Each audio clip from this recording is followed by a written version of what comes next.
बालासोर के एक मशहूर सामाजिक कारकुन, नौजवान नेता और गुज़िश्ता असेंबली इलेक्शन में आज़ाद उम्मीदवार के तौर पर खड़े होकर लोगों के हक के लिए लड़ने वाले विक्रम पंडा ने बालासोर के एक निजी होटल के कॉन्फ्रेंस हॉल में एक प्रेस कॉन्फ्रेंस का एहतमाम किया, जिसमें उन्होंने मीडिया से खिताब करते हुए कहा कि आज इस प्रेस कॉन्फ्रेंस का मकसद है अक्सर नौ खोला गया बिल्ला फैक्ट्री में बालासोर के 80% नौजवान लड़का लड़कियों को नौकरी दी जाए, वरना आइंदा इस मुद्दा को लेकर कानूनी तरीके से जोरदार एहतजाज किया जाएगा।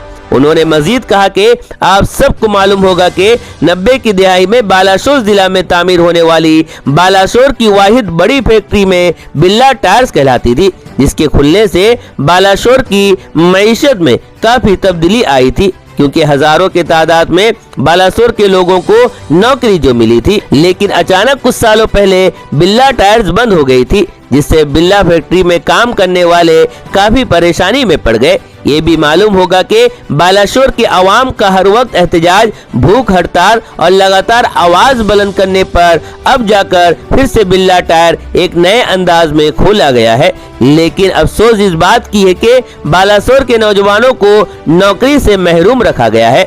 बालासोर शहर के हजारों नौजवान सुनहरे सपनों को मुकम्मल करने दीगर रियासत में जाकर मजदूरी करने पे मजबूर है, जो कि इंतहाई अफसोस और शर्म की बात है।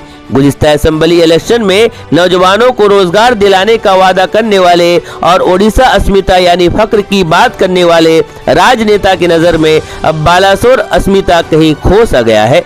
विक्रम पंडा ने मीडिया के जरिए पहला मुतालबा ये किया है कि बालासोर के 80% नौजवान लड़का लड़कियों को बिल्ला फैक्ट्री में नौकरी दी जाए। दूसरा मुतालबा ये किया है कि बिल्ला टायर के पुराने मजदूरों के जायज मुतालबात पूरा करने पर जिला इंतजामिया, फैक्ट्री इंतजामिया को ध्यान देने की जरूरत है। अगर ऐसा नहीं किया गया तो बालासोर के अवाम के हक के लिए जोरदार एहतजाज किया जाएगा। बालासोर के दानिश्वर नौजवान तलबा तालिबात, मर्द व खवातीन सबसे विक्रम पंडा ने इस आवाज का साथ देने की अपील की है। इस प्रेस कॉन्फ्रेंस में विक्रम पंडा के साथ बालासोर के कई मुअज़्ज़िज़ लोग भी मौजूद रहे। छः महीने पहले एक सरकार आया है स्टेट में, जो जिनका मुद्दा था उड़िया अस्मिता। हम इसको स्वागत करते हैं, लेकिन उसके अंदर बालासोर अस्मिता कहीं खो गया लगता है। पिछले 6 महीने में जो जितना भी आप देखेंगे, जितना भी कार्यक्रम हो रहा है, इसमें बालासोर अस्मिता का कोई वैल्यू नहीं है। तो आज जो आप प्रेस मीट हम लोग बुलाएं, इसलिए बुलाएं कि आपको याद होगा कि 90s में एक बहुत बड़ा इंडस्ट्री का शुरुआत हुआ था बालासोर में, जो बिरला टायर था। वो बालासोर का मान शान भी था, चाहे एम्प्लॉयमेंट हो, चाहे इकोनॉमी हो, सब में इसका भागीदारी था, जो कुछ साल के लिए बंद हो गया था। और इसको चालू करने के लिए बालासोर के लोग, जितना सोशल ऑर्गेनाइजेशन है, जितने पॉलिटिकल पार्टीज है, सब ने बहुत सारी मेहनत की है।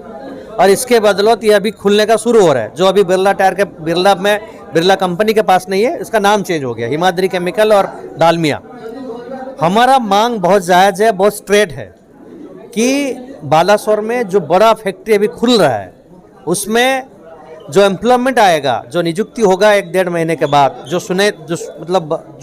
सुनने में आ रहा है, इसमें बालासोर का जितना भी यूथ है, वो चाहे लड़का हो या लड़की हो, जो अभी काम करने बाहर जा रहे हैं, बंगाल जा रहे हैं, महाराष्ट्र जा रहे हैं, मध्य प्रदेश जा रहे हैं, केरला जा रहे हैं, उनको अगर बालासोर अस्मिता की बात हम करेंगे, क्योंकि 6 महीने पहले सरकार बना है बालासोर उड़िया अस्मिता को लेकर, तो इसको आगे लेने के लिए, बढ़ाने के लिए ये फैक्ट्री में कम से कम 80% जो यूथ है उनको नौकरी चाहिए। हमारा स्ट्रेट दावा है, हमारा जो मांग है, इसको अगर चाहे कंपनी का मैनेजमेंट हो या डिस्ट्रिक्ट एडमिनिस्ट्रेशन हो, कोई भी इससे मुकरेगा तो एक बड़ा आंदोलन होगा बालासोर अस्मिता को बढ़ाने के लिए, और आप सब इसमें शामिल होंगे, ये मेरा आपसे निवेदन। मैंने पहले एक इलेक्शन हुआ था, जिसमें आप किसी का मैनिफेस्टो निकालेंगे जो जीत के गए हैं, वो मैनिफेस्टो में बिरला टायर को एक्टिव करने के लिए, रीओपन करने के लिए सबने वादा किया था।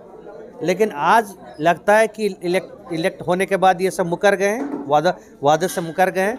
लेकिन जो अपना खून पसीना देके फैक्ट्री को बनाए थे, 1.5 महीने से बैठे हुए हैं सामने, उनको मदद करना ज़रूरी है। और उनका जो मांग जो जायज़ है उसको भी पूरा करना डिस्ट्रिक्ट एडमिनिस्ट्रेशन और कंपनी मैनेजमेंट के काम है। उनका मांगों के साथ हम खड़े हैं। तो अगर आपकी बात नहीं रखेगी तो आगे क्या? आगे एक मैं आपको बोल रहा हूँ, आगे एक बहुत बड़ा आंदोलन होगा, डेमोक्रेटिकली होगा, पीसफुली होगा, और इस बार बालासोर देखेगा कि बालेश्वर अस्मिता क्या है।